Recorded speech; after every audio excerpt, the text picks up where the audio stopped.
Oh, looks like it's going to work this time. Third time's a charm. Yeah. There you go, Michael. Happy St. Patty's Day. Hey, happy St. Patty's Day. May the luck of the Irish be blessed upon us all. And that And made it may right onto the live. So, yes, happy St. Patty's Day to you all. And welcome to Talk Time with TJ Triple T number 220 on a St. Patrick's Day on March 17, 2026. My name is TJ Zebel, and I call myself a professional problem solver, which I always follow up with, no, I don't know everything. I just have a unique way of asking questions and helping people find the solutions they're looking for. And yeah, got on YouTube a little late, had to, well, Zoom got all changed over. Upgrade! Yeah, no. Um, anyhow, looks like we're live. Hope we're live. So I get to say, hi, Mom, up in Minnesota. And I'm down here in Dallas, Texas area. And we got people coming in from all over the place. I'm so glad you guys got to join us. For those of you on YouTube, please do me the YouTube favors that don't cost you anything but a couple of clickety clicks. Click that subscribe button, ring the bell so you know when we're back on the air, and leave me some comments and some likes. I'd appreciate it. Also, got a website I would love to have you check out at thetswb.com. Should be on my picture ID there. And there you're going to see some of the stuff that I am blessed to help people with, such as depression, anxiety, phobias, PTSD, grief. For corporate coaching, I work with athletes from beginner all the way up to pro level on the mental game. And I also help a lot of people with relationships. So if you got somebody that is sick of dating the same person in a different meat suit, or they're trying to improve their game, get a hold of me. I do offer a free 30-minute consultation. We can chit chat, and if I'm fit, I'll let you know. And I also promise that if I feel that we are not a fit, I will let you know, and I'll do my best to help you find the person that can get you the change that you are looking for. What else? Tie of the week time, and you can't really tell it, but I am wearing a green shirt today, but the coloring is looking kind of weird. There, maybe that shows green. And the tie of the day is actually a bluish green with somebody you might recognize. And, Daffy Duck. huh? Yes. Yep, And Daffy Duck. Mark, go ahead and show your tie. I have me lucky tie on and me lucky socks. Hey. I think my lucky underwear because I put them on facing forward this morning. So I put them on backward the other day, and I was like, oh, this is going to be one of those days. One of those days, yes. Uh, Um, Anybody got any cool stuff they'd like to share from the last time we were here 7 days ago? Got some neat stuff happening with Lunch Money Club. We're looking to get into churches and evangelical, it's easy for me to say, platforms. So Right if you're on. looking to join Lunch Money Club, go to lunchmoneyclub.com. Sign up now. Get in before it's too late. Yes, lunchmoneyclub.com. And I can vouch, lots of savings there for little dinero. So go check it out, lunchmoneyclub.com. Anybody else? Oh, you guys are quiet tonight. Well, for those of you that are joining us for the first time or watching the recording for the first time, The way this show works is a 2-hour show. First hour, I will do my best to try and get through 3 topics that I've picked out for the week. And then at the beginning of the second hour, we change things up a bit and it becomes open mic, open platform. Anybody on the call can ask a question, and I let all the people on the call answer first because I like to learn as well. And after everybody's answered, if I feel like I still have something to add, that's when I'll throw in my two centavos. So, looks like it is time to get rolling. We're going to get it rolling. Tonight's topics are rebuild, maintenance, and WIC. And rolling right into it with rebuild. A lot of these topics that I get within a day or two, and I get a lot of stuff from my clients.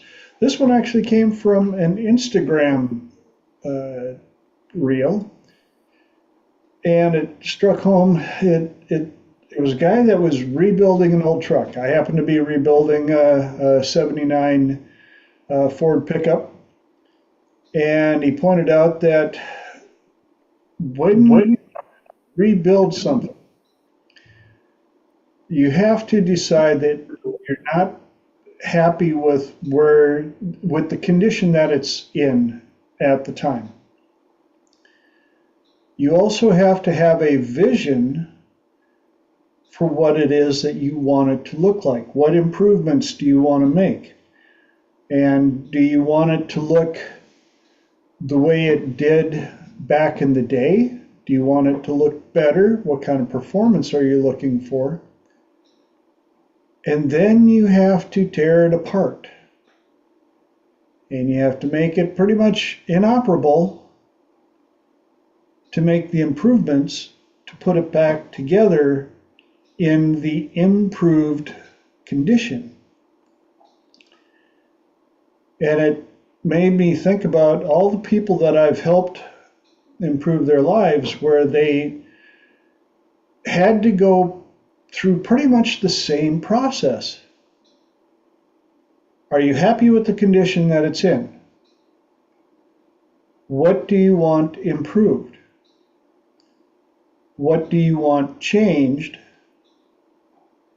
You're going to have to tear apart some of the old thought processes, the old habits, the old ways of thinking, so that you can replace them with the improvements. And what happens when you get everything put back together? Do it again. You got to test it.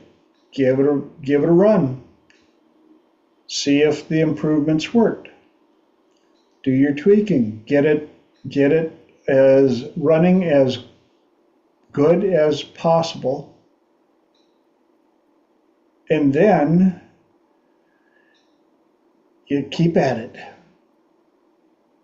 I've always joked that, I was in maintenance and fixing stuff. I started hanging out in a mechanic shop when I was 10 or 11. Started working for the guy when I was 12. That's when I bought my first car. And then I just moved up from taking care of vehicles to taking care of properties to all sorts of stuff. And I realized that they're never really done. There's always something that you could improve, change out, upgrade. And that's the way I think we should be as well. But there are those people that you see them driving around that old clunker that sounds horrible, looks horrible, and to them, as long as it goes from A to B, they're fine. Good enough is good enough. Mark. To quote a great man, Leonardo da Vinci, carried the Mona Lisa around for 30 years and kept tweaking it. And supposedly the last thing he said on his deathbed was, "Tell me if anything ever was done." Yeah. Yeah. And I've often joked, what are the 4 most expensive words in any project? Anybody know? Those have been around me long While enough. we're at it. While we're at it. While we're at it. Ooh. Oh, Nice. those 4 words will take your budget and decimate it. Because while we're at it, we're going to do this. Oh, okay, well, now that we're doing this, we might as well do this while we're at it. And then, but now that we've got this apart, we might as well do this while we're at it. Lenora. Mine is usually like, what's another $5,000?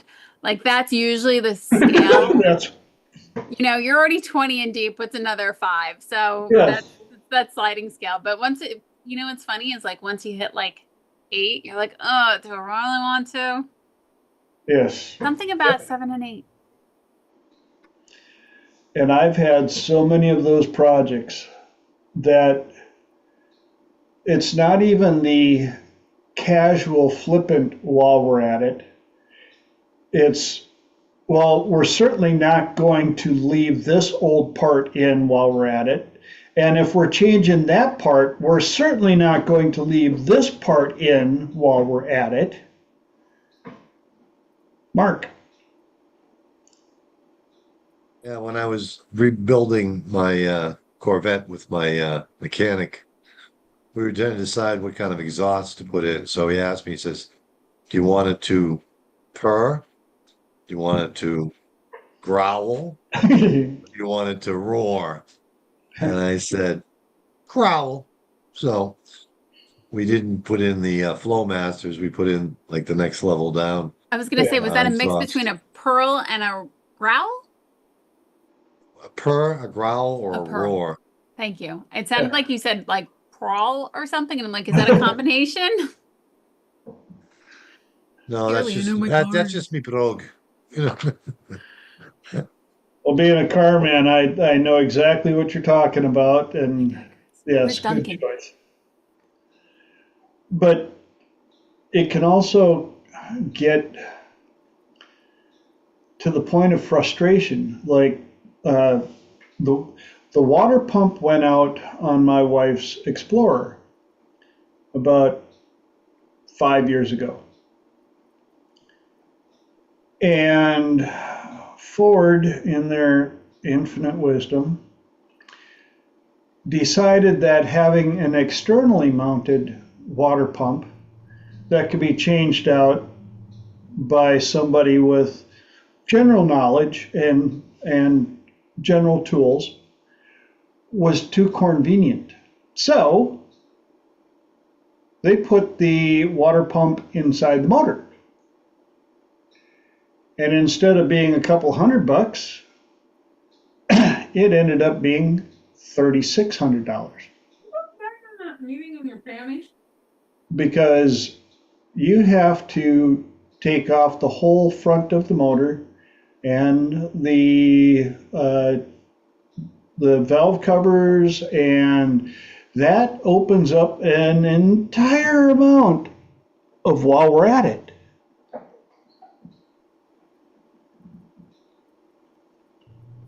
Well, I've also worked with clients who came to me for what they thought was going to be something, pretty minor. I want to work on my speaking skills, or I want to work on my confidence level, or I want to work on something. And when they saw the rest of the options, all of a sudden it was like, well, wait a minute. While we're at it, can we get rid of my childhood trauma? And while we're at it, could we find me a better partner? And while we're at it, could we get me a cute little dog that, could make other people smile?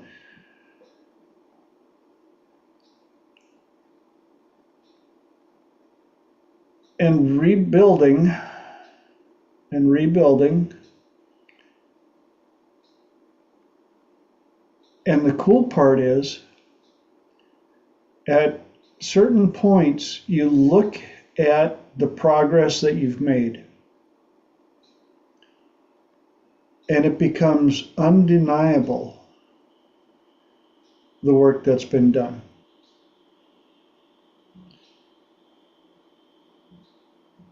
And that's where I tell a lot of my clients, now that I've studied enough about face reading, I tell them to make sure right away, take a lot of photos of your face, do crunching and all these things, because your face is going to change. And of course, I get the look on their face is like, oh. But sure enough, as we're rebuilding, the things change. Mark. Yeah, you have to invest. Sometimes it's money, sometimes it's effort. A squirrel whispered in my ear as I was making my cup of tea. It was an old garage around where I was, and the guy had it was like Joe's garage, and it was the kind of garage that if they wanted to pull your engine, you'd pull it under the oak tree, and they'd have the thing to pull. But he had a saying under the garage, the name, it said, "Speed costs money. How much do you want to spend?" Yes. So to relate that to, the work we do, how much do you want to spend? How much time do you want to invest in, becoming, basically? So. Yeah, and it's kind of like, and I know that you've had these people too, Mark, where the equivalent of showing up with the 40-year-old vehicle that only has 280,000 miles on it, if that, and they want to know, can we get it done like in 3 days? Because I got to work on Wednesday. Yeah. Well, what do you want done? Well, I'd like it to run like it did when it was new. Okay.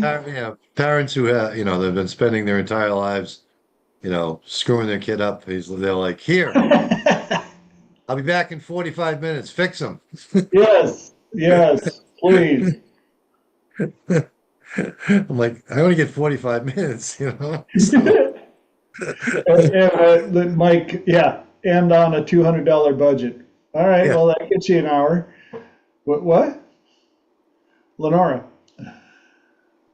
So here's my annoyance with fixing things. Okay, so like now you fix the car and things are good, and then you're like me, and I wrote in the chat for anybody who can't see it. It says, "Sounds like me a number of years ago." And you're like, "Oh, while you're at it, let's fix this. While you're at it, let's fix that." And then there's like this veil that goes over where you don't remember all the details, and like when you go to look in the rear view, you're like, "But it's like no big deal. Like it's totally over with already." And you dismiss it, and it drives me nuts. Tell me how you really feel. Or bananas. And Holly, I'll be right with you, but you just reminded me of one of the other metaphors I used a while back about learning the lyrics of songs. After you've sang them a certain way for so long, and then all of a sudden it comes up on the screen and it shows the lyrics, and you're singing along and you're like, wait, what? That's what the words are? Well, now you know that you have been singing it incorrectly. But the next time you hear the song on the radio and you don't have the lyrics, your mind still wants to sing it the way you've been singing it the last 15 years, and you know you're singing it wrong. Or it's a Mandela effect. That too. But you're sitting there going, oh, but then you see the right words enough times, and you know that now you're singing it right, but you can't remember the way you used to sing it wrong. I used to sing it wrong, but I can't remember how I sang it wrong. And that's the evolution of improvement and change work, especially in the kind of work that we do. You have these thought processes for so long, and you think they're right until you find out they're wrong. And then you got to work on getting them right until you can't remember the way you used to do it before. Holly. So two thoughts that I had. They're kind of the same thought. But they say that 20% of your efforts create 80% of your results. And so when we're going into projects, I think the first question to ask yourself is, what are my 20% projects that are going to get me those 80% results? And then the other question that we all need to learn, I think, is which projects need to be better than 80%. They really need to be refined and perfected. And which projects is 80% good enough? So that when you're saying, while I'm at it, you can also ask yourself, is this a project that deserves while I'm at it? Or am I investing too much in this project and not paying attention to the project that really matters? Excellent, excellent. Mark. Yeah, sometimes I when I'm trying to encourage people to people think they're always, going at 100%. And they don't they had, again, but I tend to ask them for an extra 10%. 10% is not a lot, you know. Can you give me an extra 10% here? And they're like, oh yeah, an extra 10%. Yeah, no problem. So the the again, so sometimes if you ask somebody, just give me a little extra, give me put a little bit more effort into this, give me an extra 10%.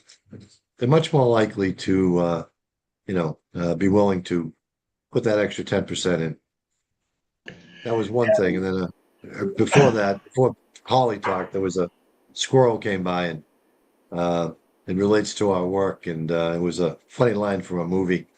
They were talking about this terrible individual in the movie, and they said, yeah, somebody should tear him down and put up a human being where he used to be. So it kind of relates to our work. Yes, exactly. And it's amazing how so many people overestimate how much change they have to put into to be different. Holly, if you would, could you look up quick, if you leave New York, headed to San Diego, and you're off by 1 degree, where do you end up? I've heard a lot of different answers, so I know I'll look it up, but I know it's a lot. Yeah, 1 degree off course from New York to San Diego, and that's a lot of change.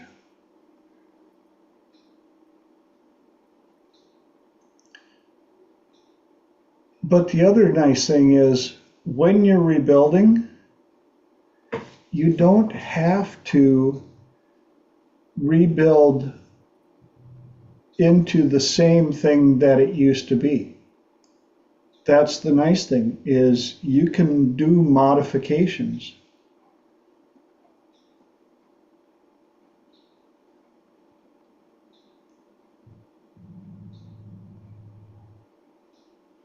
Mike, oh, and for those of you that are watching us live or watching the recording, you don't get to see the chat part. And Mike put in there, what if you were to ask, if we were able to find where we can take 10% from somewhere, where would that be? Overthinking, worrying, self-shame, to be able to give 10% in improving yourself. Yeah, that's another way of looking at it. You know, some people are like, well, if you're already at 100%, where are you going to make up the 10%? We're human beings. I'm pretty sure we can find somewhere where we can scalp a couple of deals here and there. And Holly said, looking like you could end up 40 to 50 miles off course by 1 degree off course from New York to San Diego.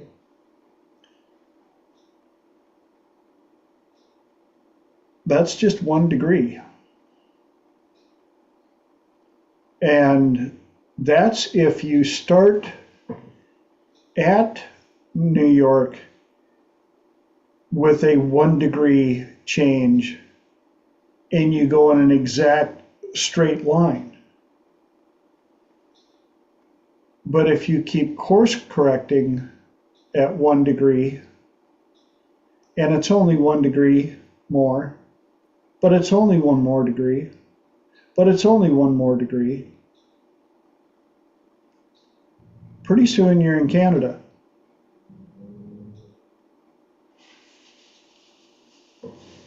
And over what amount of time? You know, one of the questions they used to ask is, eating a Snickers bar bad? Well, of course not.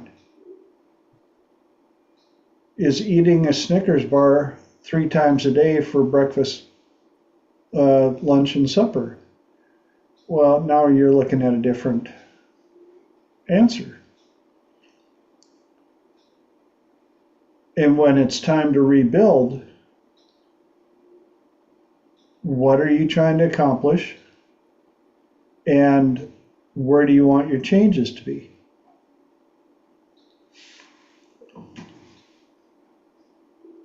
Anybody else got any other input, ahas, epiphanies? Holly. So this kind of goes with the story of being off 1 degree, but it's also important to remember most flights spend the majority of the trip off course.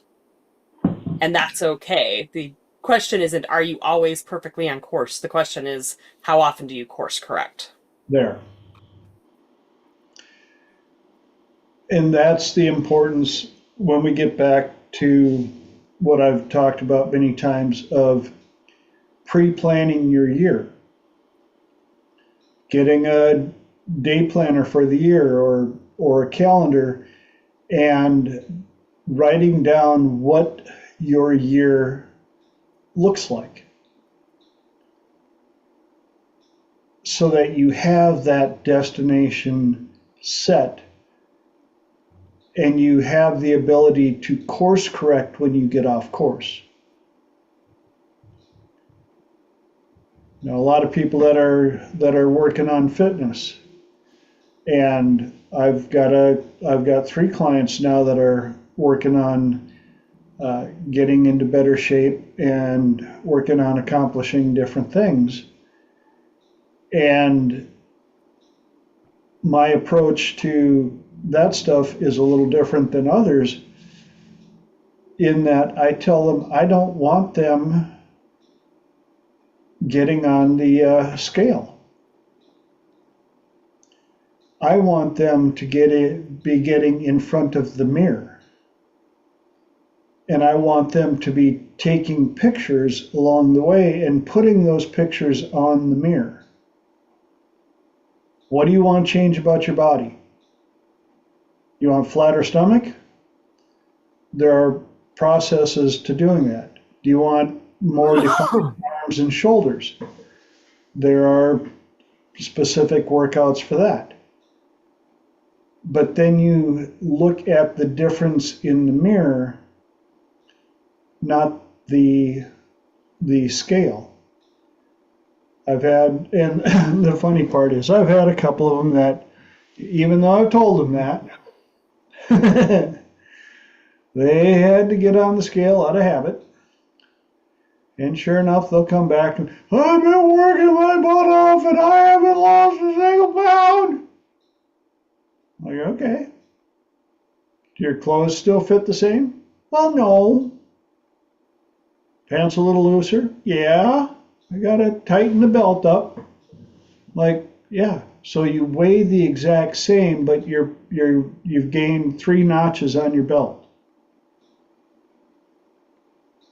That's because you traded in a pound of fat for a pound of lean muscle.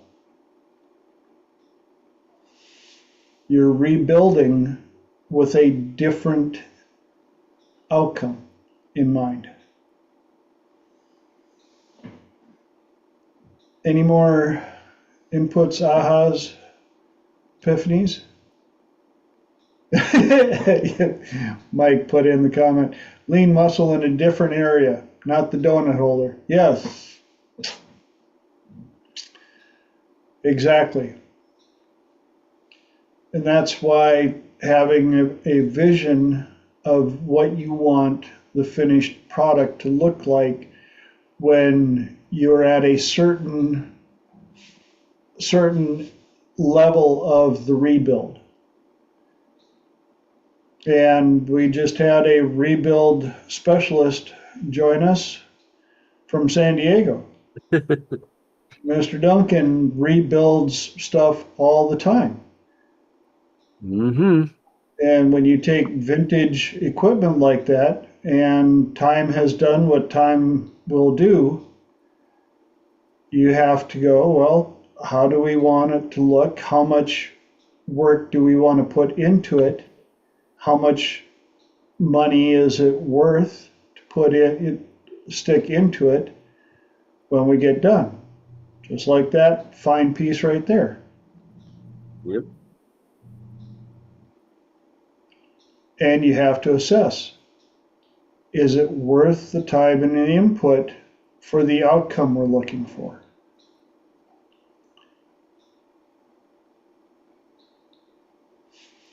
And if you guys don't have any other input, ahas, epiphanies, we can move into the next topic, which kind of fits into that as well, which is maintenance.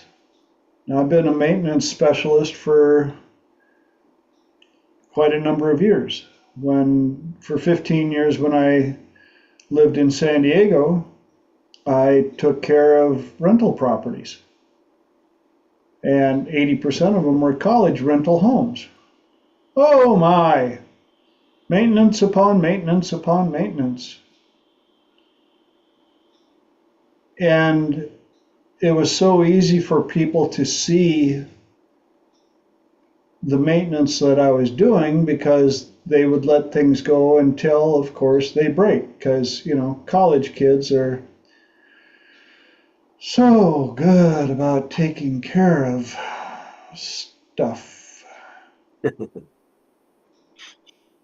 And it, in a way, it was job security. Yep. But it also had me teaching constantly.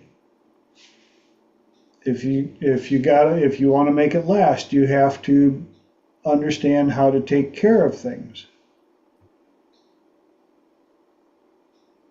And it's interesting how people will take better care of their car than they will of their mind and their body.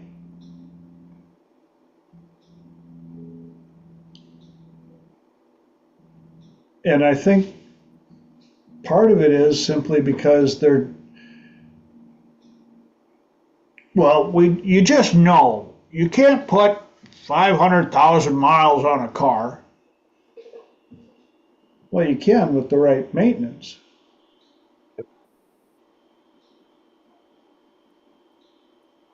But they don't think about physical and mental of their body. Lenora. I think our culture conveys that our body is so dismissive and so replaceable, and the parts, they can just come and go, and they don't necessarily look at it as something where people would say, the famous one is, your body is a temple, or your body is sacred. And unless, to me at least, unless you're taught that from the very beginning, that your body is your greatest wealth and your greatest health, and treat it as such, I think it can become people can just, it's so easy to make yourself go last and say, oh, everybody else comes first, including my body, and so quickly dismiss it. Especially, I think you all know, I've worked in the nursing homes for many years. And what I find remarkable, especially knowing all the stuff that we love to talk about and things like marketing, how marketing or like how marketable and how acceptable and how beautiful it is to just come and take this pill. It's right here. All the answers to your prayers are right here. And they really work to communicate to you that this will solve everything. And while it can absolutely be helpful, and if people seek out medication, by all means, if that's what's in your best interest and in your best support, definitely. I don't necessarily think that it is considered beautiful and sacred from the beginning. And if it was, how different would people truly treat their bodies if they were raised in a community, they were raised in a school, or they were raised in a family where it really was deeply understood, this is a massive, massive gift and ticket to wealth. And I think, oh God, this is stretching back through my memory and Instagram. There was a reel, and an insurance company or somebody who was selling insurance many, many years ago. And it's one of the most famous stories. And they said, if you had a money printing machine in your basement, wouldn't you insure it?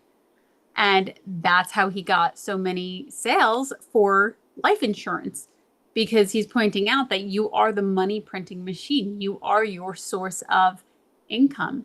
And that story clearly has stuck with me, as I have now just pulled that from I don't even know how many reels ago. So. And I had a good friend back in the day,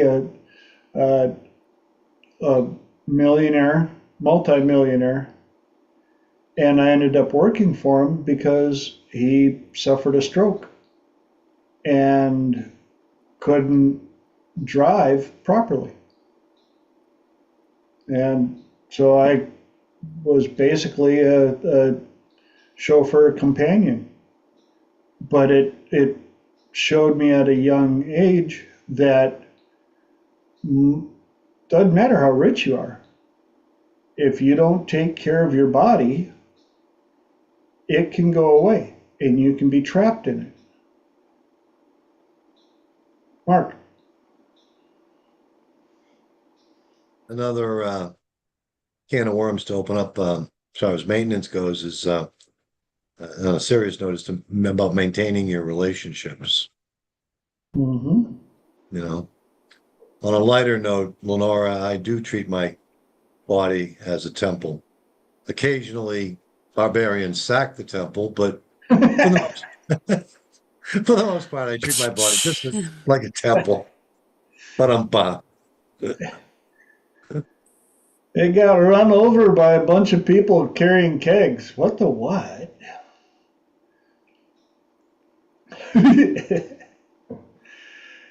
Yes, and you're right, Mark, and I'm glad you brought that up, because maintenance falls into so many categories. And it's also in alignment with the concept, if you're not growing, you're dying.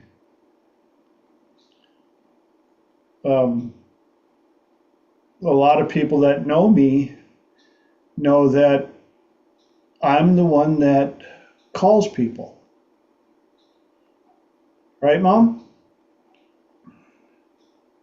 I'm the one in the family that calls all the other family members and, well, how's this person doing? I'm like, fine, but why don't you call them?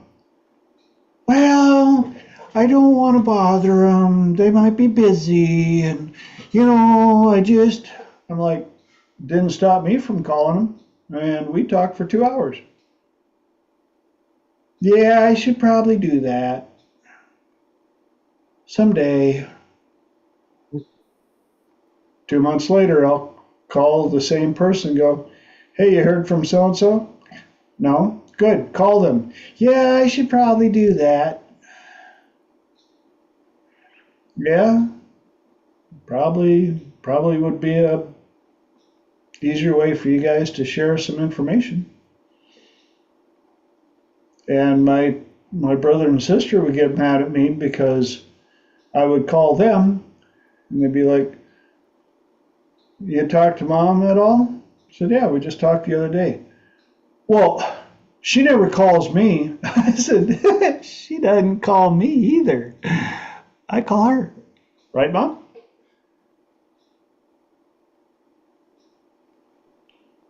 Yes, you have to, and I'll tell you what, there are times when I will take my phone.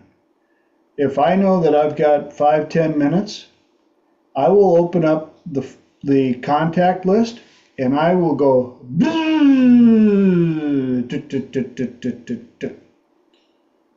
wow, I haven't talked to that person in forever.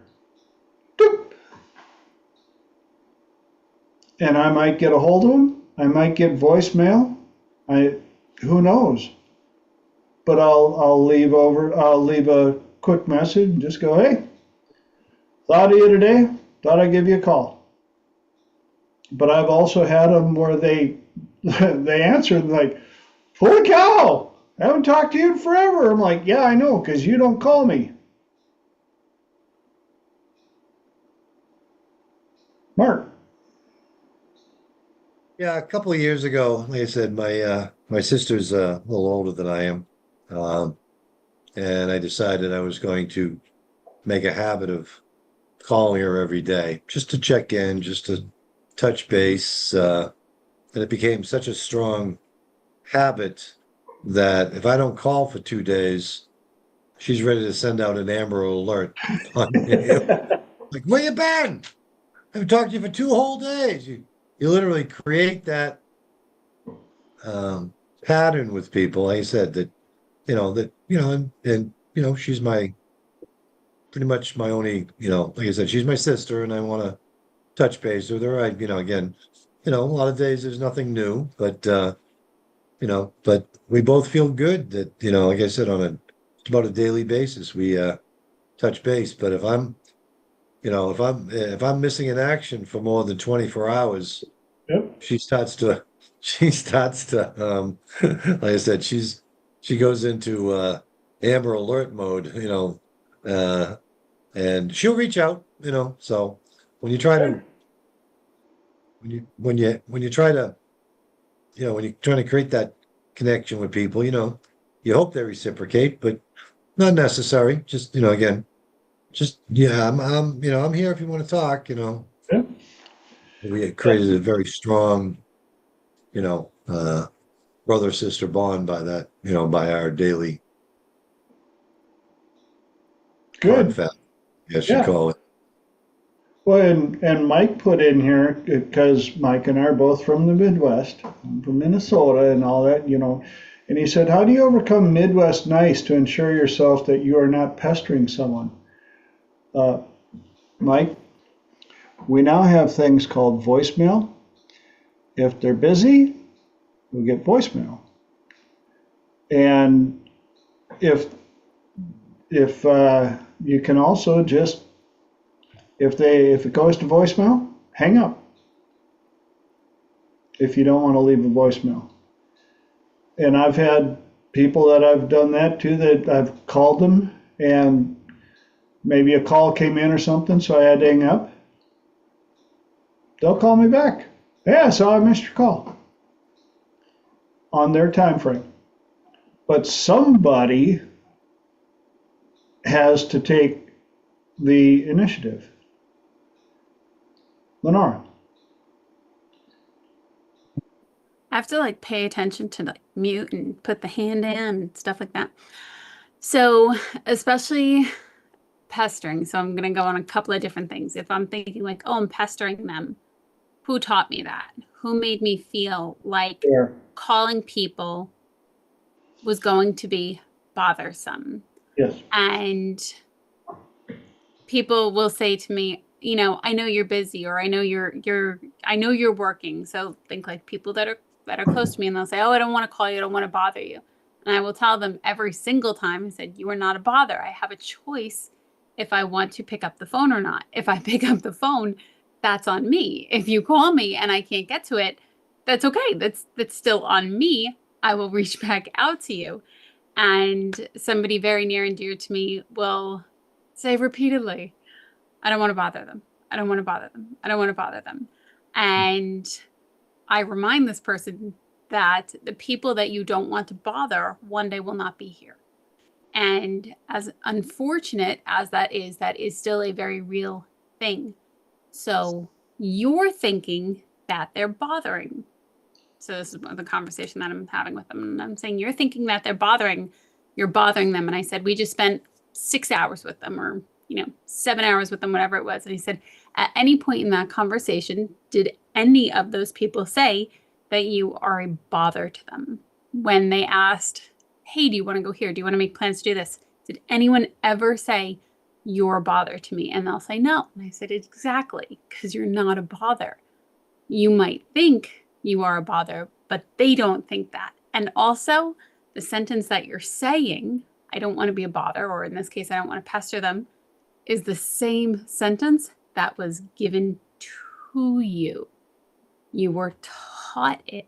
And it's really, to me, it's really important to recognize pestering, especially because in this case, for me, in my vocabulary, I never use the word pester. So for our lovely Mike in the chat, who taught you the word pester? And is that a Southern thing or Midwestern thing? Or did it come from somebody very, very specific? I know people that will use, I don't want to bother them. That's their vocabulary. So who taught that person the word bother? The other person in my family will say, I don't want to take up your time. So everybody's saying the same thing, but different chunks of language. And who taught you that? The other thing, sorry, side note, if you pick up the phone and go, hey, I can't talk, still, that's okay. It's not saying you're a bother. They're saying, just can't talk right now. I just wanted to acknowledge that. And I know that's happened to a couple of people on the call right now. So please know, and of all the times, Mike, that I messaged you, never once have I ever looked at my phone and go, oh, such a pester. Never once, ever. Because I love talking to all of you. So all of you who come on my phone, including Guillermo, who sent me a text on WhatsApp, and I have yet to get to it. I'm sorry, it's like 5 days late. You're not a bother to me. I adore you all. I think you're spectacular. Please keep calling my phone because it makes me feel good. So, okay. I'm done. And while you were saying that, ranting. No, saying that, stop now. One of my squirrels reminded me there was a point in time, where the phone would ring, and you know what we didn't have? We didn't have caller ID. We had to go, I wonder if this is important. And if it rang during supper, that was a pestering, especially if it was one of the kids' friends. Hello? Is Johnny there? Yeah, we're eating supper. You're pestering. Click. Those days are gone. We have caller ID. We have cell phones. Everybody that's sitting at the supper table now has their own phone number. So you don't have to worry about calling the house and hoping that the right person answers so that you're not pestering one of the others. Mark. I was just thinking real quick about, again, the energy moves faster than the phone sometimes, I think. You could be thinking about mom, TJ, and phone rings and it's her. Yes. It's like, oh my God. Yes. I was just thinking about you, Sometimes, like I said, I think that and sometimes somebody will come into our mind, oh, I haven't talked to them in a while, and all of a sudden the phone rings, and it's them, or you reach out to them. I was just thinking about you. I think, like I said, sometimes the universe, I think, gives us a little, uh, kick in the rear to, to connect, geez, I haven't talked to that guy in a while. And all of a sudden the phone 100%. rings and it's him. It's like, Yeah. oh, I was just thinking about you, and I think the energy moves faster even than the phone, even than the cell phone in some Well, cases. the number of times that I did the contact scroll, picked it out, and called, and they were going, I was just thinking of you the other day. Sounds like The Price is Right. It kind of like is. Try it.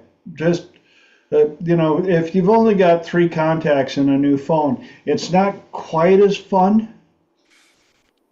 But I have quite a number of contacts now, so it's like I'm into E.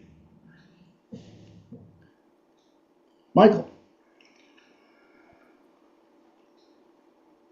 It also comes down to self-worth. Mm-hmm. Because if you think that you're a bother to somebody, when we're not, we're a blessing. Yeah. So, Nice B word. and Lenora, you are a blessing. As are Thank you. you. Thank Oh. you. Thank you. And that's another great one. I think, and I think the art of maintaining relationships has been lost.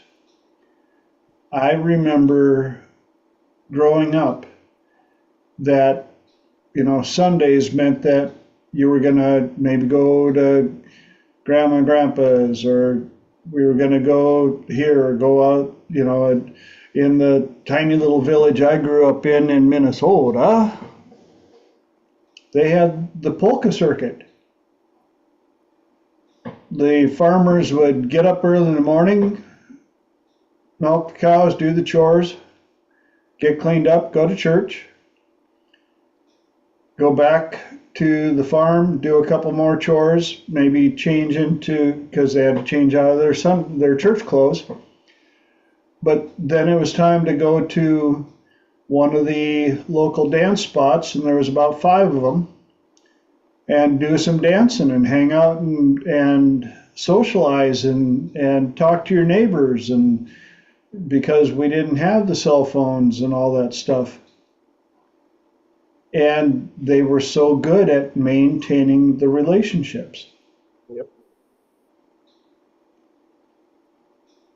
And now, I can't tell you, I've lived in so many places.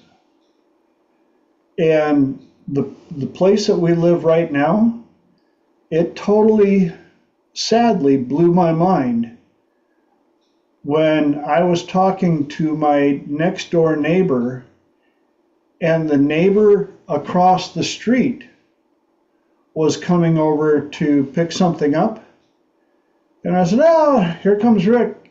And my next door neighbor goes, oh, I've never met him. I said, how long have you lived here? 8 years. 8 years. Never met the guy from across the road.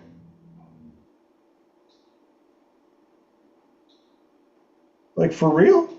For real, real? I mean, I understand that I grew up in a huge metropolis of 187 people, and Grandma wrote the gossip column for the local newspaper. So pretty much everybody knew our business. But still, to live 8 years and not meet the person across the road, that's pretty sad. And I just realized we got 3 minis left in this hour.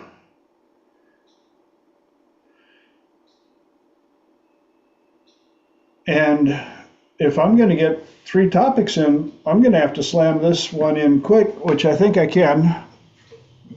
And the last one is WIC. W-I-K. And I put it in because it's what I know.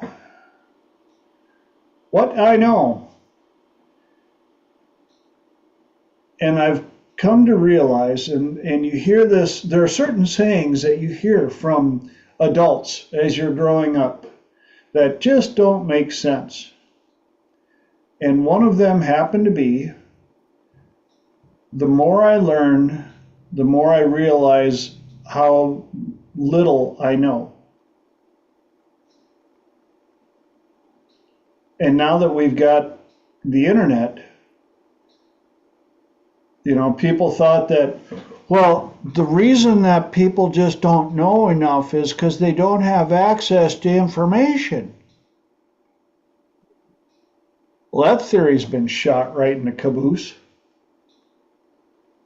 We got access to pretty much every bit of information out there. And no offense, but there are still some people out there dumb as a brick. And they have... I love how you add like no offense in there. Like they have a smartphone. They have access to the internet. They have access to all the same information as other people. The problem was not access to information.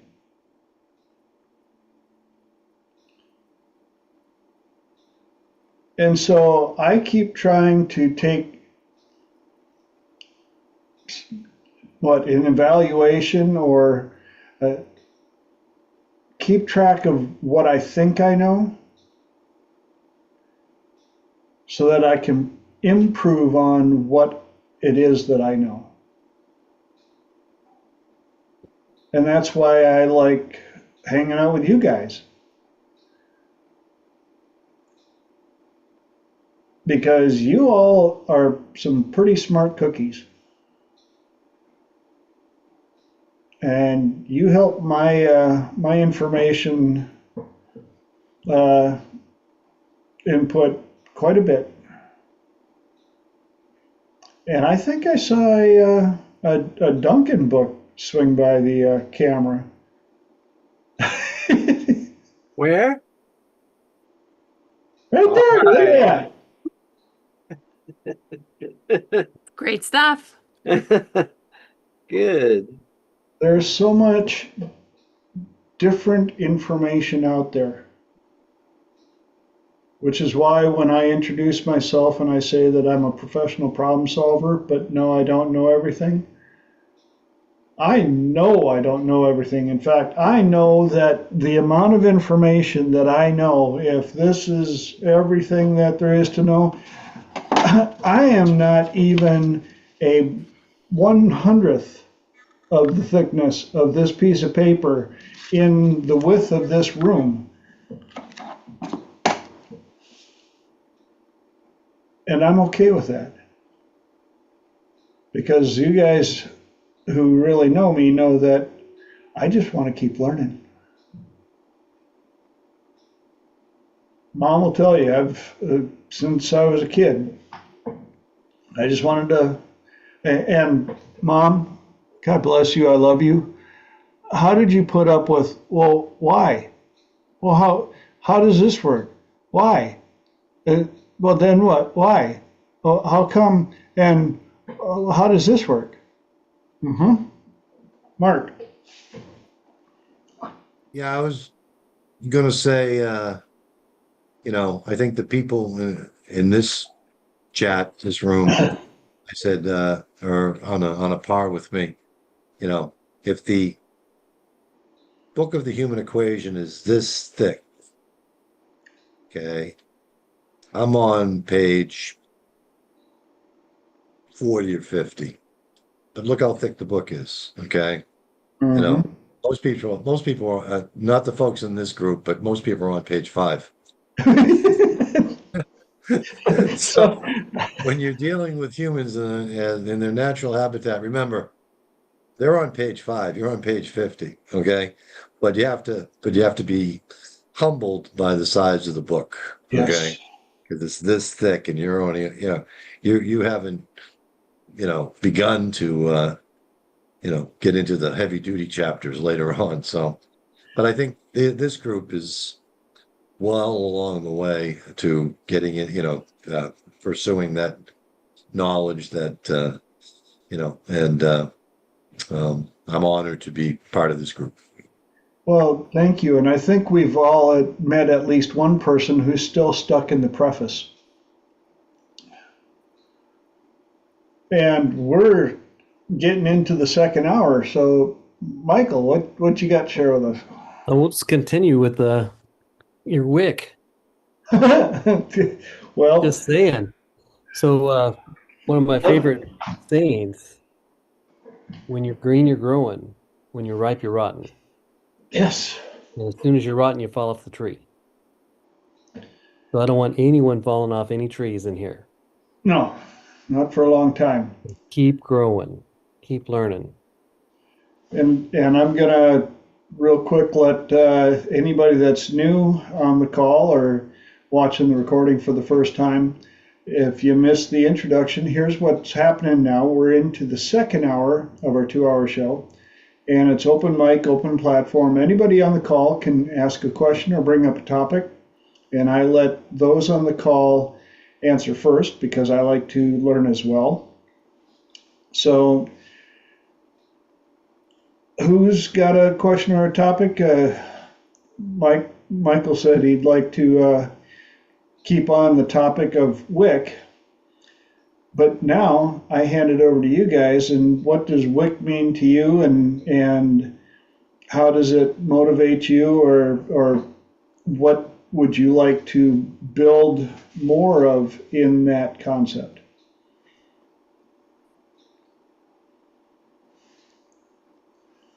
Now I look at people like Duncan. Would I love to know all that he knows about restoring vintage audio equipment, and the fact that he has a vintage Porsche 911 that he took the motor and transmission out of and went through it and had it completely rebuilt, put it back in. I like having that kind of knowledge around in my tribe. And Holly's amazing ability to research and come up with information blows my mind. And one thing cool about it, now that we have access to all this information, I think the good part and the bad part is the lack of wonder. Yep.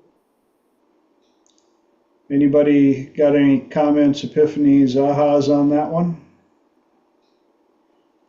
I love wonder. I live in a state of wonder. I think it's becoming a lost art. You know, there's always more to learn, like I said, and I have very few hobbies except trying to learn more. And you know, spent the weekend looking up some old time, you know, like having, you know, building techniques that don't require any or very little heat. You know, you could, if you have a house made out of adobe, you don't have to heat it. It's always going to be 68 to 70 inside. And I was like, wow, I never knew that. Again, that when you find new knowledge, and how back in old times they had these stoves that would, that they would have the heat going out under a bench, and Yes. it would heat the house. It's 3,000-year-old Korean technology, and I'm like, damn, you know, just the breadth of knowledge of things I don't know, just strikes me mute or dumb with wonder, and I found out what a Dakota fire hole was this weekend and how it's, and I was like, just again, all the knowledge that, people have had in the past, and somehow it got lost because it wasn't economically viable in terms of, somebody couldn't turn a profit because, you have, vinegar and baking soda, and, it's, if you use it correctly, it's one of the best, solvents that there is. And, grandma knew it, great grandma knew it, but it Yep. wasn't something they could package and resell to us. So it was, a lot of knowledge has been deliberately pushed down, and it just, all the things that if you just are open to it, that, old time ways and stuff. And, it's knowledge that I'm glad to have, and a lot of stuff doesn't have to be complex, toothpaste and baking soda will take that yellow haze off of your headlights. Mm-hmm. Very simple thing, but it's like, wow, something that simple. That and an old toothbrush, and you can make your headlights shine like new.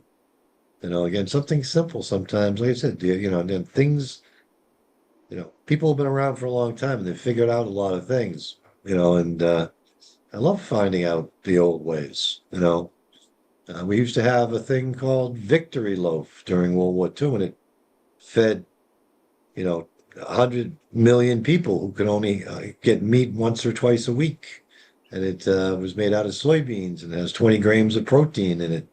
And, Mamie Eisenhower used to have it at the White House a couple days a week. It was Victory Loaf, they called it. And I was like, oh my God, things you just never knew about. But, of course, the meat industry was, after the war, they wanted to make sure that people were having meat 5 days a week, so it was kind of pushed down, put aside. Wasn't poo-pooed. It just was, they tried to deliberately ignore how us, again, our, Mother Nature provides. So there's a lot of knowledge that I don't know, and it always strikes me with a sense of wonder. Yes. Have you seen the miraculous staircase? Not quite sure which one you mean. I know there's one in a down in New Mexico when a In guy just Santa showed up. Fe. In Santa Fe, New Yes, Mexico, I have seen something about that. Yeah, Loretto Chapel, yeah. and it was built with no glue, no nails, no screws, no center support. It's a spiral staircase that's 33 steps. It's a dual helix design. And what happened, the architect was killed in the 1800s, and it's an 18-foot choir loft, and these nuns couldn't get up to it. And they're like, well, how do we do it? They asked for a bid, and they said, well, if you do stairs, it's going to take away from the pews, it's going to take from windows. What do we do? So they supposedly prayed a novena, and a guy rode in on a mule, said, I'll build you a staircase. And then he left before he was paid. Yep. So now the gals are like, well, we need to go pay the lumber yard and pay for this wood. So they go to the lumber yard, and they said, nobody got any wood from us. And it's a type of spruce that is supposedly not found in New Mexico. So the miraculous staircase, Google it. They did a movie on it. It's kind of cool. Love I that love stuff. that kind of stuff. Some of you may remember back in the day there was a TV show called How It's Made, I and still watch it. you can still find all the reruns. And just And people make fun of me because I don't know how to play a video game. I suck at Pac-Man. They're like, oh my God, really? I'm like, well, I couldn't figure out how to make money at playing a video game, so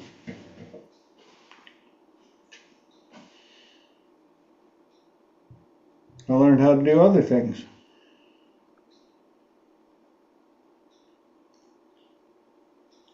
Lenora. What is something that you all want to learn, that you have an interest in, that you have yet to lean into? Good question. Who's got an answer? How the female mind works. Oh, sorry. Best wishes. I would love, thank you. Love to. It's probably not knowable, right? It's a wonder, but in fairness, it's probably a wonder of how the male brain works. I can tell you. Thing. Easy. Not right now, but I can do it. There's 3 drivers. Yes. Same reason there's a huge difference between man talk and female talk.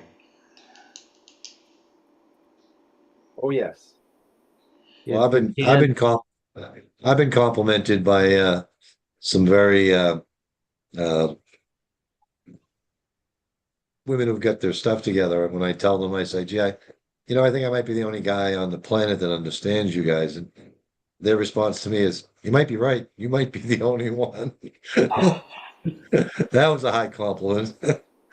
Not sure it's entirely true, but I can't think like a woman, though, Lenora, because my insulation starts burning up here. Even to talk in process language gives me a brain freeze. It's it's a trip. Well, you said that to her because you knew that they were roommates when they were in college, and that they're Snapchatting back and forth all the time, and and that's her sister, and that's what you knew that would get back to me, and you knew that would hurt me. Ow. If it's a comfort, Ow. that conversation was passed down by other people who had the same conversation, because I watched people have that conversation. I was accused of having such a conversation, and then I went out and I did the behavior of having such a conversation. So it's just passed around like a plate of cookies. Process language. I can understand it, but like I said, it gives me a brain freeze to just even talk in it. To give an example, learned that from Dr. David, that idea of process language. It's not what it is, it's how it makes you feel, but I'm not wired for it. But I would like to learn more about scuba diving. Yes, or something that again, I've took a course in college that we had to do in the pool, and had a, but I never went. I was qualified after taking the course to get the license and stuff, or whatever certification from a scuba shop. But yeah, that was a trip. But I never pursued it. I rang the back of my head when I stepped off the 3-meter board in full gear and hit the water, and my head went back, and gave me a good contusion. And I come to the surface, half unconscious, to hear the instructor say, "And oh yeah, remember to to tuck your chin as you're going into the water." Thanks. Thanks. Appreciate that, Yeah. Coach. Sorry. Glad I could teach everybody else. Yeah. But I would like to, I'd like to do some scuba surfing. When I'm would a now dive- be a good time to start? Exactly. I'm a dive master. Now So would be a good time to start. Is that you? Did you And look just at say Michael. me? yes, we can make that happen. And he even lives near Cabo. There you go. Yeah. Win-win. Better, or when we do a retreat, then we can add that. to the And things swim that with the we're going whale through. sharks, There you go. because we have the whale sharks. And then if we go to Nice. Loretto, we have baby whales we can touch and pet in the wild. And if we do it in November, you got baby turtles that you can release in the wild. Just That saying. sounds pretty awesome. I'm in. Right on. Sounds pretty awesome, guys. Okay, who's got something else?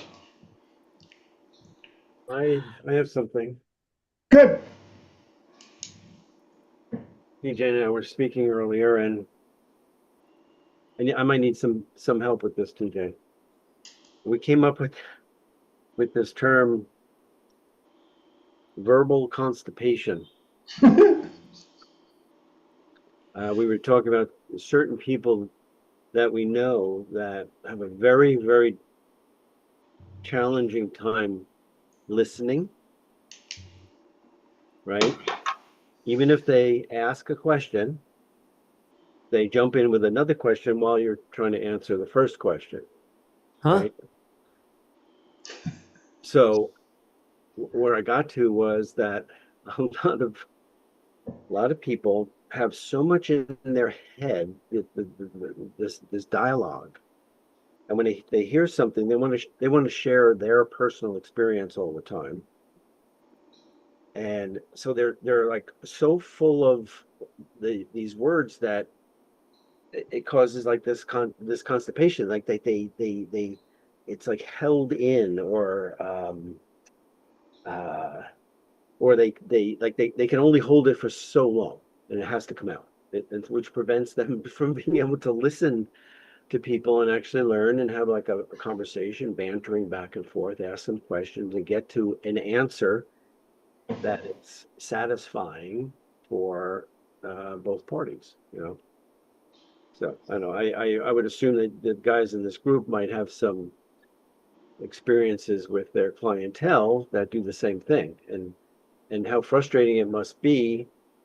That's the frustration I experience. You know, people ask me, "Oh, they ask a question, and I'm explaining as clearly as possible, and they're just jumping in, and they're asking the next question." So, I guess one of the questions is how do you approach someone, especially like if you have a client, they're like asking you, they're paying you perhaps, hopefully, a lot of money to get to that, but like a couple of people I know of, they're friends, and it's kind of a delicate situation. You know, it's like I don't want to say, hey, like you're talking too much. Why don't you be quiet when you ask a question? So, what is a what would be a good way, perhaps, to approach that with somebody gently and lovingly? You And it just struck me that they went from verbal constipation to verbal diarrhea. know? Yeah, like that. Michael. Yep. Exactly.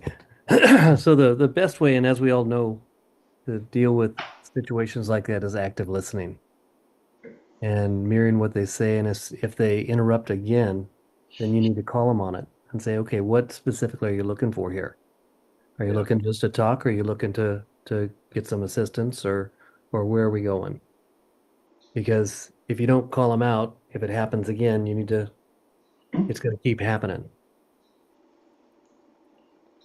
Great answer. Yes, that's that the evidence is there. Yes, Yeah. that because it's just a habit, right? Well, the problem is with people too, they just want to, they're not seeking to respond. They just want to look at and tell what they think and what they know and what this is, Right, and they're not asking sincerely right. for your assistance. And so Yep. if it's a relationship that you want to continue or your conversation you want to continue, then you need to call it out and say, Yeah. Mike, man, that's a really great question. Why are you asking it again? How Mm, do we miss it? What are we looking to do here? right. Great answer. Who else has got an answer for Greg? Lenora. Um, Not that this is an excuse, but unfortunately, cell phones have very much shifted people's ability to regulate and to have a conversation. And I will say that people in this group are very aware of how they communicate. Mm-hmm. People who will, let's say for people that I go out and aren't in these groups, okay, or aren't aware of how they are communicating, they will not remember a lot of specific details that I just said to them. And they'll say, you didn't say that. And you're like, yes, I did. You weren't paying attention. And just to give you how bad of a situation this really is, in movies, the actors that are now in these movies, they're making movies less complex and TV shows less complex. Yep. And they're restating the storyline multiple times because people are multitasking. And when they're multitasking, the reviewers or the people that are the test audience, they're not picking up the complexity because they're multitasking. So they're Yep. having to dumb down our television and they're having to dumb down Yeah. our movies. No kidding. So no, it's not an excuse. And also, they're not necessarily on the same level that you are. And it's not to say that one is better, or one is higher, one lower, whatever it is. They Yep. truly are not comprehending the information, especially because they're just listening and they're not listening. They're just trying to shuck and jive as much as they can because that their brain is now wired that way. Right. So many of these conversations, what? Go ahead. So many of these conversations like this that I'm having so often now, like most of the time now, is going back to cell phones, social media, this dumbing down, the lack of people using their skills or even finding their way to their skills, not finding themselves, not falling on their faces, not being the butterfly that has to push itself out of the cocoon, to find its way. And it's really sad, and I wonder what's going to happen in the near or even distant future. What's going to happen? Sure, AI is wonderful. I've been using a little bit more, chatting with ChatGPT, and it's amazing, really, the information that comes and how it's ordered and it's efficient and pretty incredible. But I'm not 20 years old, right? So where is the creativity going to be when you can push a button, have a song made or a piece of art made or anything almost, not anything three-dimensional. AI can't sculpt, a figure out of clay, but I wonder what's going to happen. So it's frustrating and sad. And like, what do we do besides, I don't know, have conversations like this with people and try to alter it a little bit? I don't know, but it seems like we're trying to push against the tide, And I'm going to jump in real quick. Renee put a great question in the comments, or she said, ask them a question or ask their opinion on what you said to see if they will engage with the information you're providing. That's a good one. And one of my favorite ones is, so what I was saying, and you use that tone of, so what I was saying before. Yeah. Oh, did I interrupt you? The third time, yes. So what I was saying, Lenora. There is, especially when it comes to communication, I don't want to be the rainy day bear and say, oh, it's getting a lot worse. I mean, somebody who sees people communicate on a regular basis is not great. I have my concerns.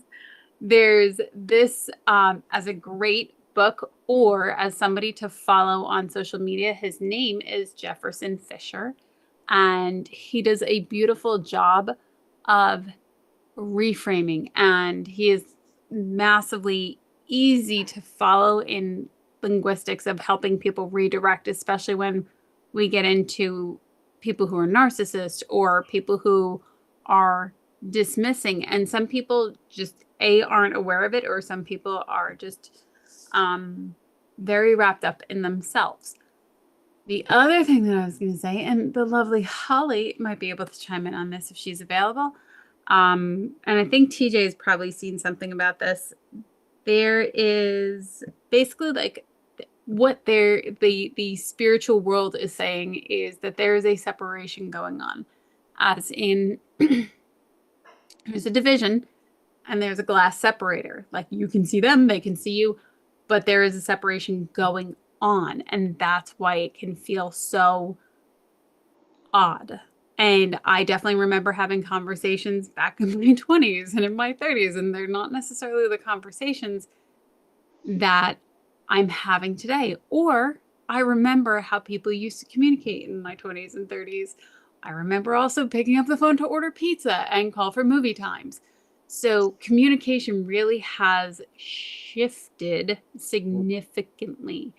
And without going on to too much of a tangent, it is unfortunate, and I would very much encourage people. Like, I don't know if you all know this. I'm pretty sure you all do, that I adore you all, but the life-giving satisfaction that I go to sleep with on Tuesday nights is extremely high.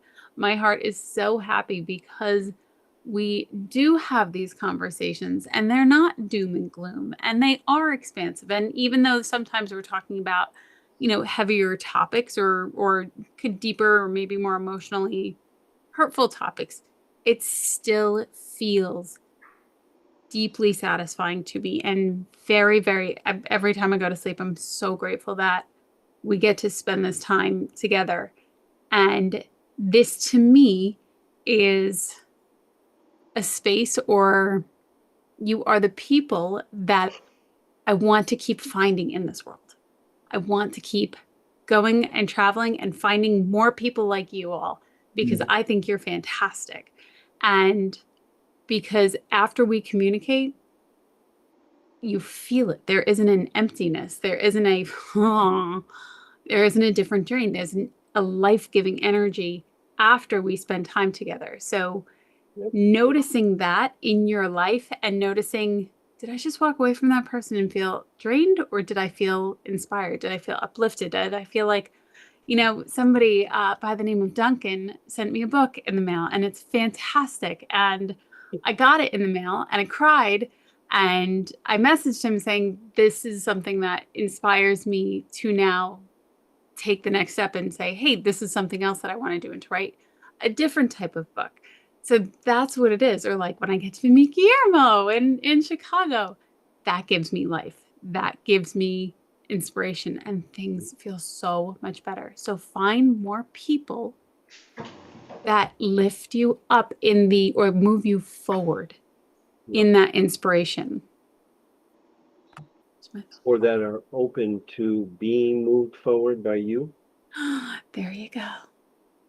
And there's so many, I make it a point to go out a lot more lately, 2 or 3 times a week. I go to my local haunts, as I might have said. Local haunts. Yeah. Do you bring snacks though? That's the most important. Oh man, maybe that's what I should do. I'd get a lot more attention. You might. If you put them on a leash, you'll definitely get a whole lot of attention. Kidding. Right? Pets and babies get all the attention out in public. As I sang, I make it a point to go out, and I'm finding that people, not all, I mean, there's a large sector of the public that are in their own minds and not necessarily paying attention. Their focuses are rather narrow. You can tell they're in their heads. They're thinking about themselves. They're satisfying their immediate needs. They may not be open. But I guess part of it is the universe presenting those people to me that are really not necessarily, they don't know what to do. And like I talk to a lot of young people, because at night it's mostly young people out. There's not a lot of people my age out there. I'm usually the most mature one in the group, but I'm finding it's like Must be the automatic. silver hair that gives it away. It's extra blonde. It's chrome. They put chrome on the classics. That's right. I think they're just like presented to me because they're needing something that they can't necessarily get in their normal walk around of life. Yes. I hear all the time, like, I talk like this. No, I'm so happy I can talk to you because it's so freeing and so, it helps me to do more of it. I can't talk to my mom and dad. I can't talk to my siblings. My friends think I'm crazy because those people don't know how to get there either. And it's scary to them, you Mhm. know? Um, yes, I, especially post COVID, I find it so necessary to get back to the natural ways, to communicate, to connect, to offer what you can from your heart without neediness, right? And it just gives people at least a little bit of encouragement that they're not crazy, that we're all spirits and we're all trying to find our way back home, right? And you're just giving them a way to do that, a little couple little steps to do that. And I find it's encouraging not just for them, because as you know, as you do this, like you're a lot of times like reinforcing stuff in for you that you forgot to do or need to do, whatever. So it's equally beneficial for me, or maybe even more so sometimes. Um, but yeah, anyway, I think it's really, really important if you have just a slightly elevated sense of awareness and consciousness, and you know that you've been given talents and abilities that allow you to communicate these things with other people in ways that they can hear it, right? It's not about me. It's like it's really void of neediness, other than I'd like to bring some joy to somebody's life, you know? So when it comes Can you from recognize that you already do? yeah. Just happened recently, but yes. Uh, Happens every day. It's a but what mirror. the best part is, you hear these numbers about the difference between love and authenticity, right? That authenticity is like thousands of times more powerful than love is, or the concept of love. And I find that when you come from authenticity, when you are confident in yourself and you realize that you are self-sufficient and you can satisfy your own needs and you don't need anybody else to do that for you, when you talk to them, they feel that because you're connecting on a different level. It's more head to head, not head to head, heart to heart, spirit to spirit, that way. And I see it in their eyes. I've said this before. When you connect like this with other people, their eyes start to glisten, you know and it's amazing. It feels like the best drug in the world, so, and it encourages me to do it more. That's it. Awesome. Mike, did you have something yet that you wanted to add? You had your hand up for a bit. Yeah. So I'm a home inspector, and after I do the inspection, I'm working with the clients, and there's a whole list of things that I need to go through to educate them, talk to them about the house, all this other stuff. And there's times when they think it's a conversation. It's not really a conversation. So, so there's times when I'll let them do it a couple times, two, three, and then I'll just let them ramble on, and I'll leave their space, maybe a little more. And then they're like, oh, I guess I've been doing, talking too much. And then that usually nips that in the butt. So that's a tool that I use. And I had no idea you were a home inspector. Yep. That is so cool. We got some stuff we got to talk about later. Mark. Yeah. Um, first thing I wanted to say about what Greg was saying is, again, come to the dark side. We have cookies. Um, um, but I think these people are, like I said, I think these young people are going through, a time of transition and change, and communication, again, is becoming something. I don't know exactly what it is. I think we've landed on the shores of a new reality. But you remind them by your presence that we're all transitional beings. That's what we're all transitioning. And your presence is very important to them, I think. And that, you threw in an AI in there, and a brand new squirrel just whispered a brand new thing in my ear, putting two things together that, again, AI is going to be a mechanism where we're going to be putting together new things and I don't know if it's true creativity, but when AI runs its course and it becomes, uh, it can only go so far. Um, that's when human beings will come back into the fore, I think. There's an old saying that how do we assault the clouds? We have to stand on the shoulders of giants. And AI may be the new giants, Mhm. but it will take human beings to stand on those shoulders and assault the clouds. Yeah. That's my thought. And Mr. V put a comment in, or a deal in the comments, and I'm not sure who it's directed to. Said Mel, but could you elaborate on your comment that we are a spirit looking for a way home? Is that implying that the spirit was home and left to temporarily spend time in a human body experience?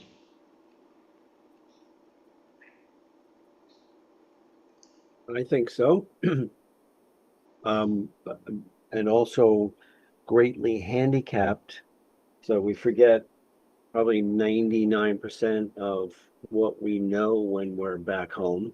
Otherwise, we wouldn't get out of bed in the morning. We would know how the game is played, and we wouldn't push ourselves to find ourselves and our way back to, and way back home is like way back to who we are, right? Who we truly are in essence, the magnificence of our being, where we're from, what we're a part of, the specialness of what, who and what we are here in this place, right?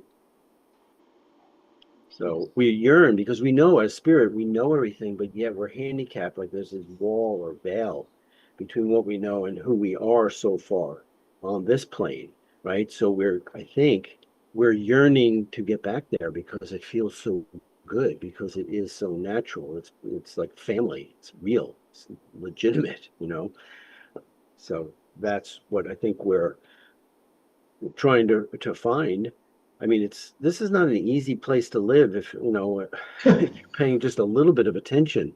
This is not for the faint of heart. So there are many, many, many challenges. I mean, look at us, all of us, smart people who have had experience, and we have been educated in certain areas, but yet, for me anyway, at least once a day, I'm like doubtful and geez, what the hell is going on? Am I doing the right thing? Am I thinking the right thoughts? Am I directing my energy and my focus on the right things? Like just questioning. But to constantly bring myself back to everything's okay. I am protected. I am, loved. I have plenty of talents and abilities. I can be in this moment of now where it, I guess now is the indicator of what's real. And that's what it is. It's real. It's like I'm breathing, I'm vertical, I'm fed, I'm healthy, I have a cell phone and a computer and vehicles to drive, and on and on and on, food in the fridge. So, sorry, I'm rambling, but yeah, I think this is all in the earnest of getting to that place of feeling how we feel when we're home and we don't have these challenges. Yes. Well said. Mark. Yeah, again, I agree with everything that's been said. Again, I think, but I think we know that at some level, us folks here in this group know that we're divine beings, and but our divinity is, shrouded from us, because if it wasn't, Greg, nothing we do here would have any. We couldn't, we wouldn't want anything. We wouldn't desire anything. We wouldn't work for anything. Again, Yep. because that our divinity is shrouded. There are hints, but I think There are that our hints. divinity Yep. is hidden from us, so that we don't, again, because if we didn't, everything we do here, we wouldn't, like you said, we wouldn't get out of bed Right. because, this is just one, chapter and we'll be on to the next chapter. I remember a story my niece told me when my great niece Avery was still in the crib. One night she saw her older sister Catherine sneaking into her room. So she followed her in, and Catherine went up to Avery, and Avery was awake. She was maybe like a year and a half old. And she went up to Avery and she asked Avery, she said, can you remind me what heaven's like? Now, Catherine was about 4 or 5 at the time. She said, can you remind me of what heaven's like? Because I'm beginning to forget. Interesting. Wow. Wow. Yeah. Yeah, are we not closer to this heaven or home, as we are closer to birth in life? Because that's where we just were, right? So I guess the young people know that, although we've been handicapped and most of what we know has been like put in the closet for a while, they just left that realm, right? And this Yep. realm coming into is like, holy shit, what just happened? Really? Did I ask for this? And of course, that apparently that wanes very quickly, the children, unless they're nurtured and not made fun of and ostracized for that. They look at it. Look at most people in society. They've lost that. Most people have lost that. They have very little connection to home, spirit world. True. They bought the program here. They bought the timeshare, and now they're sorry because they're making payments and they're just too big. Yeah. With no apparent return on investment. Wow.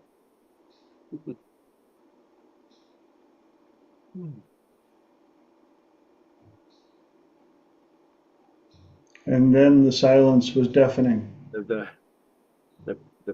the pregnant pause, Yes. as Ram Dass would say.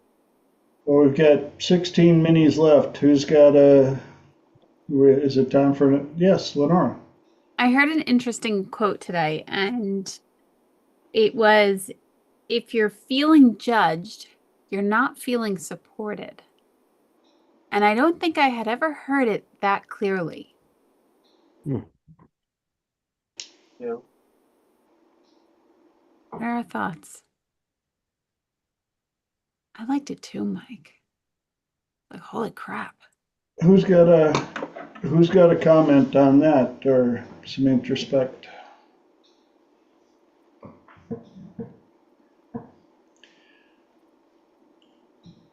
It's interesting how quickly judgment can grow, especially when taught from a young age, and when combined with all sorts of fun stuff like gaslighting and spotlighting and all the above, that it becomes a bad habit. Yep. Self-inflicted wounds given with or sustained from a weapon given to us at a young age.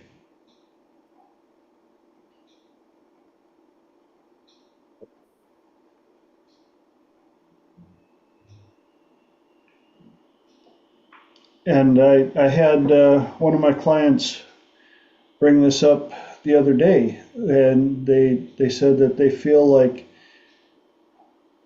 they're constantly feeling judged and everybody just wants them to fail.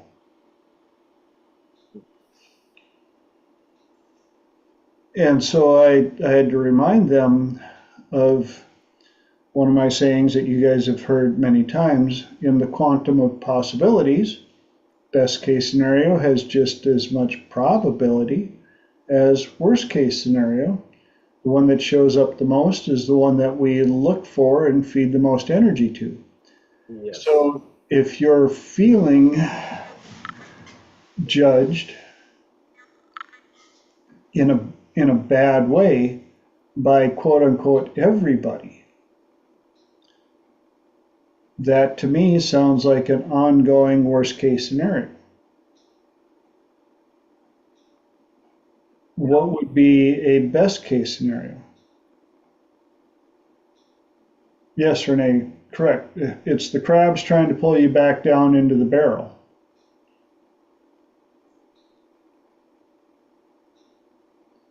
Which again is be careful of the tribe you have. If they're not supporting you, time to start shopping for a better tribe. Lenore. I came across a reel, and actually it has our TJ's friend, I should say. I said, I got to meet once, Chase Hughes, and his definition of self-esteem is how much judgment and shame you carry. And I know somebody in the chat mentioned earlier about self-value and self-worth. So even going back into the judgment piece of if you're feeling judged, you're not feeling supported. And then following it through, because I know TJ was talking about possibilities in the realm of quantum of possibilities, I heard this line, which I thought was really interesting. When nothing is certain, anything is possible. Yes. I thought that was very interesting. But I do think the key takeaway is how are you talking to yourself? What is the tone of voice? Because I could say it as, well, nothing's certain, anything is possible. Mhm. Or I could say, when nothing's certain, anything is possible. In the quantum of possibilities, So really to pay attention to when we're in our head, or when we're thinking, this person thinks they're better than me, or this person thinks I have less value, or who's judging. Because it's constantly our perception, what we think. And Duncan, you were talking earlier, especially about the people that you meet in the evening. You've always, to me, that since I've known you, you carry a very deep understanding of people and wanting them to feel better. So when people are just spilling their guts to you, it doesn't surprise me because you have that, you give them that grace that says, I'm not judging you. Yeah. I think that's, I think that TJ, this I think is why this is a triple T tribe, because there is no judgment. I mean, think about all the things that we've talked about here. And Yep. even in our private conversations, or when we're coaching each other or working together or talking to my clients, how I know I used to be very critical of myself and how much judgment I was carrying and how much shame I was carrying, but also the tone in my head was not very nice. Yep. So even as we're moving about the world, I love the idea of what is it? Radically self-forgiving, or self-forgiving. Chase Hughes has mentioned it. Self-forgiving to the point of humorous. And when you can do that, when you can hold yourself in that observer position of, oh my God, I'm human. Like, I'm out here doing the best I can. Oh my gosh, like there's a lot going on. Yep. And finding that, I think, is extraordinarily powerful to move through the world, because then not only are you not judging yourself, that's also what you're giving. You're not giving judgment to others. You're not projecting that onto it. So you're getting it reflected back to you. Yeah. This deep understanding, this, I see you, you're human. You're good. I'll listen. Like, I'll pull up a chair. I'm gonna listen all day. And that's that reflection as to why we're getting what we're getting, and seeing more people like that and being able to say, yes, that is more of what I want in my life, and noticing where it's not, simply going, all right, just burn off that. It'll move. It's passing along. And I'm so glad you brought up the tone of the voice rather than just the voice in your head. before I got in, I mean, I realized I was teaching stuff like this way back in high school. I remember back then telling people there are so many different ways to say the one word hello. You'd be like, what? I'm like, there's hello, hello, hello, hello, hello. And they'd look at me like I was nuts. And I'm like, when people react to you on something that you think was so neutral, how did you say it? How did you walk in the room and simply say hello?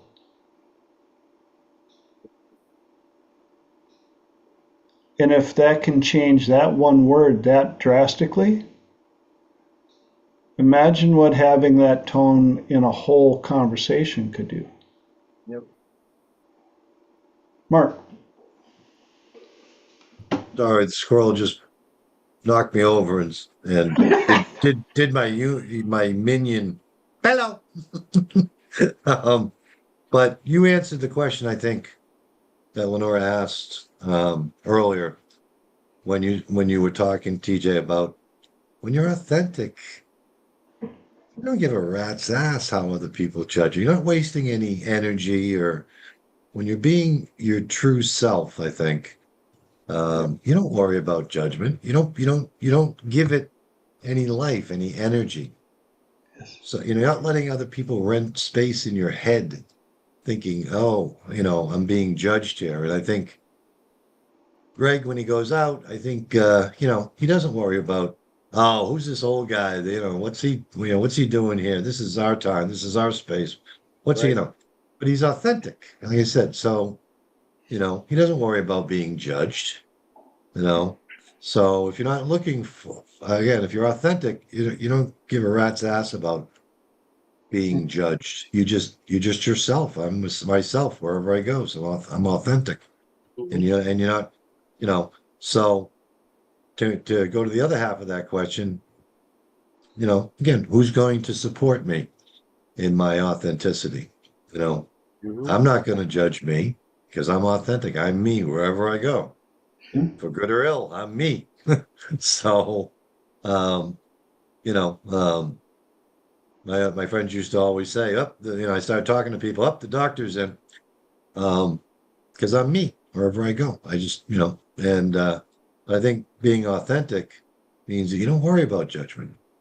You don't give it any energy. You don't give it any, even if you don't give that thought that I'm being judged any energy. Mhm. You don't give a rat's ass, basically, and that just makes you more authentic when you're out with those young people. Yes. It's not like I don't think about that. I could be in a club with 300 college students, and I'm for sure the oldest person, the most mature person there. Most Sure. chromtastic. Don't count on No, it. definitely not. It crosses my mind, but that's an old thing. So I recognize that's just an old pattern, old habit, from of course my social conditioning from birth until I decide not to do it anymore. Right. So it lasts a second. And then also everybody is judging everybody and everything anyway. Yes. Thank you. And you're not gonna ever stop that. So welcome to the fray. You know, everybody everybody around you, looking at you, whatever, everybody you can see or don't see, they're always judging. That's how we have been trained, right? So looking past that and realizing we're all pretty much basically foundationally the same. We grew up in similar societies. We all have all these things that we took on, and then look at that and go, okay, that's true. But what am I going to do? What am I going to choose? Ultimately, it's not, I said this before, it's not what we're doing that makes really much difference at all. It's how we're being in the moment, right? Are you being honest with yourself? Are you being the best version of yourself that you can be? And that takes a lot of freaking work. It takes a lot of fortitude and courage to look at those old ways of being. Your ego is your strongest foe, right? And it's telling you, don't do that, you look, blah, blah, blah, blah, blah. To stop and go, no, it just feels better to be the closest version of my greatest self that I can be in this moment, right? And that means looking at yourself without judgment. And Chase is absolutely right. If you can get to that place of looking at yourself, especially without judgment, you can do it more with other people too, because you realize that they have the same shit going through their head too. And be empathetic about it, or have some empathy for them. But I'm finding that to be that is so much more satisfying than being like I used to be, judging people and justifying why I'm judging them and really justifying it. That's our double-edged sword is our ability as human beings to justify anything that we think or say or do, so anyway. And I know that when I'm in that place that I connect with people and it's just, like I was saying before, it just feels better than anything I used to do. It just feels correct. It feels natural. And the response I get from people is at times quite amazing, Yep. Lenora. Love that. I'm so happy for you, Duncan. There were a couple of squirrels, and I think I only have one caught one by the tail. Mike had put in the chat, and it said one thing that came to mind when you feel, if you feel you are being judged and not supported, is questioning their intent a good proactive choice?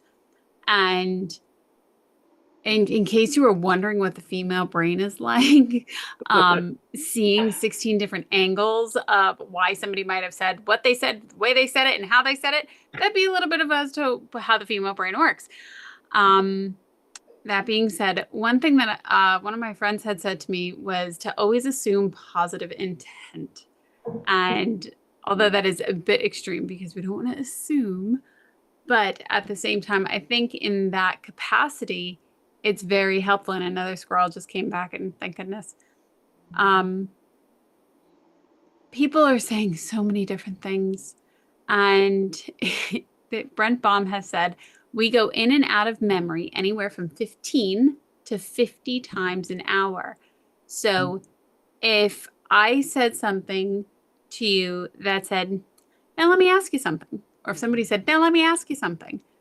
Now let me ask you something is the key catchphrase as to when I was going to be getting in trouble. So for me, that kind of makes my intestines turn. So if somebody came up to me and said that, I would flash back to the people that would ask me that question. Mm-hmm. And I would say, well, what do you want? I would automatically be on defense. And they'd be like, well, why are you on defense? You just kicked me into a memory, unbeknownst to you. So when people are responding, again, they're not necessarily completely 100% on giving you their undivided attention. They're going in and out of memory also. Sure. Adding to that, and I know it's 9 o'clock my time and 8 o'clock bewitching hour, and we're going to finish Triple T, so this will be my last thought. If you're thinking you're being judged, today is March 17th, 2026, and go all the way back to the day that you were born. You have been judged well over 100 times a day ever since, and you have survived every single one of them. Yep. Microcosm of time. Yep. And if you fast forward and you think of yourself at end of days, and your thought is, damn, I wish I didn't worry so much about what people thought of me. Take that now. Yes. Amen. Love this group. I love this well group. Said. And one of our viewers on YouTube sent me this, that possibly it's possible to be impossibly possible.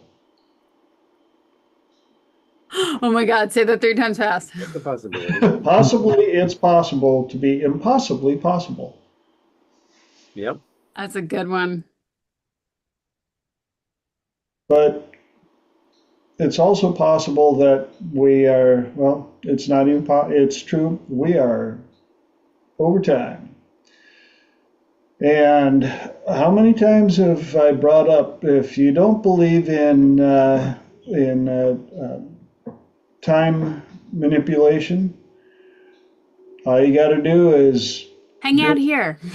hold a plank for a minute and it'll feel like an hour, or spend time on Triple T for 2 hours and it goes by just like that. Yep. And so it's time once again for me to thank you guys so much for spending time on this platform, making it what it is, allowing us to make it all the way to 220 now. And we're just going to keep going forward as long as we can. And I want to thank all the viewers out on YouTube, and I get to say, love you, Mom. And I love you guys too. Again, I appreciate your offering up your precious commodity of time here for what we do here. I can't give you the time back. As soon as I figure it out, you'll be the second to know. But until then, take care. Go out and live your life as full as possible. And I look forward to seeing your beautiful faces back here in 7 wonderful days. And for all the Irish out there, happy St. Patty's Day. Yes. Love y'all. Yes. May the Yes. road rise to meet you. May the wind be always at your backs. Happy Yep. St. Patty's Day. And may the luck of the Irish bless us all. Yes. Hey. Yes. And drink some green beer. Yes. Or pretend it's Good night, all. and just drink more. That's right. Thank you, everyone. All right. Thanks, See you everybody. guys. Mhm.